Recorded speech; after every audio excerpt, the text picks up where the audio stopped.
Israël en guerre, jusqu'à quand? C'est la question qu'on peut légitimement se poser quand on constate qu'en un peu moins de 80 ans d'existence, l'État hébreu a connu tant et tant de guerres jusqu'à aujourd'hui, au point de douter de l'avènement d'une ère de paix sur la terre promise. Un doute, comme l'expression, de notre incapacité à prendre possession de ces pays pourtant promis à nos patriarches, Abraham, Isaac et Yaakov, de cette terre entourée de pays hostiles, voire ennemis, à l'idée d'une présence juive dans la région. Notre paracha de Shlach Lecha aussi, c'est le même doute dans la capacité des enfants d'Israël à conquérir le pays de Canaan et à y vivre en paix, qui a étreint les explorateurs envoyés par Moshe pour espionner la terre d'Israël, en découvrant avec effroi les géants quasi invincibles qui la peuplaient, en apercevant le gigantisme des fruits de la nature de ce pays de Canaan, surdimensionné par rapport aux enfants d'Israël.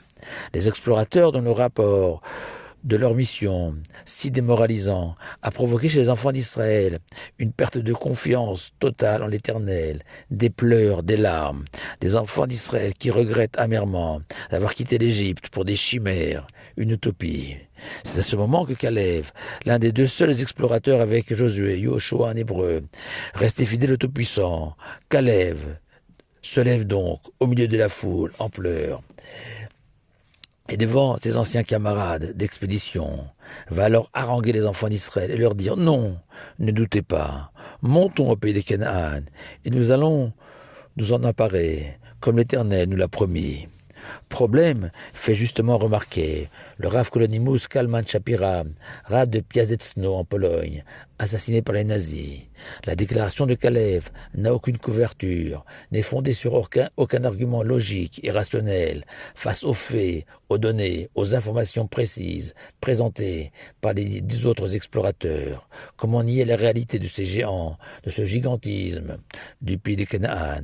Comment Caleb espère-t-il convaincre les enfants d'Israël? Quels arguments apporte-t-il? Quelle stratégie compte-t-il mettre en place pour conquérir la terre d'Israël? Avec quels soldats, quelles armes?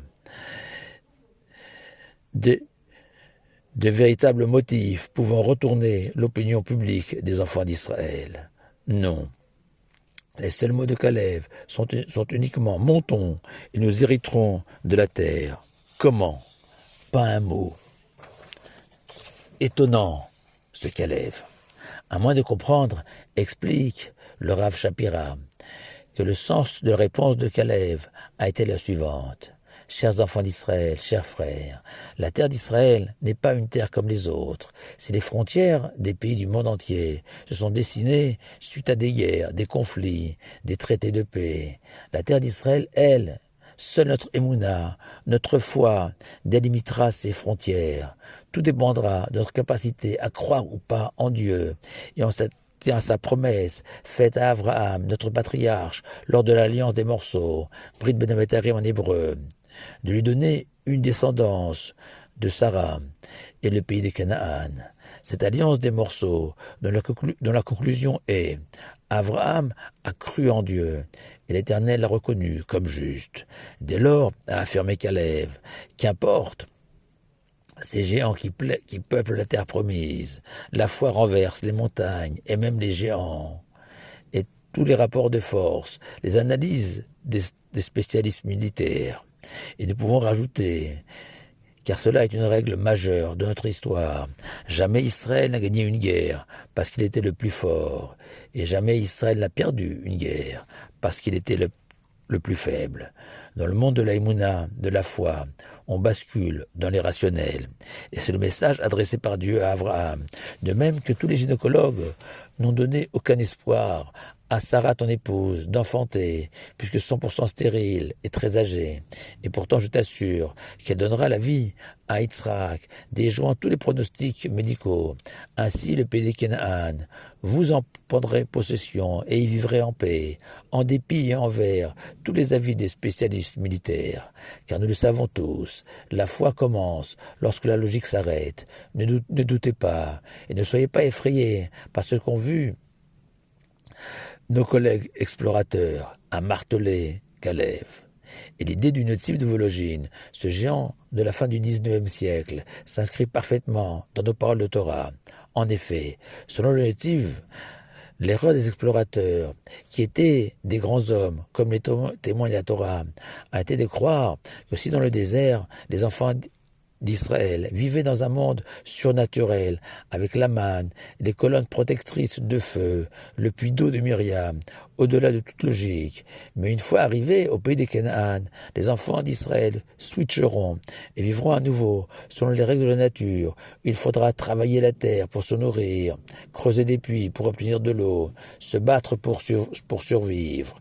Dès lors, à la vue du pays des Canaan, forcément, ils ont été effrayés, découragés, tandis que Caleb, lui, leur a rétorqué que non, que même si une fois arrivé en Terre Sainte, il faudra labourer, semer, creuser des puits, se défendre, mais attention, a conclu Caleb, jamais au grand jamais, notre réussite professionnelle ou militaire ne dépendra de nos efforts, mais uniquement de notre foi en Dieu et de notre relation avec le Tout-Puissant. Et le Rav Biderman cite les vieux sages jérusalémites qui disaient que si le Tzemar Tzedek, Rabbi de Louavitch disait « Pense bien et tout ira bien », nous, jérusalémites, disons plus encore « Arrête de penser, arrête de réfléchir et tout ira mieux ». En conclusion, nous savons que le conquistador du pays des Canaan était Yoshua.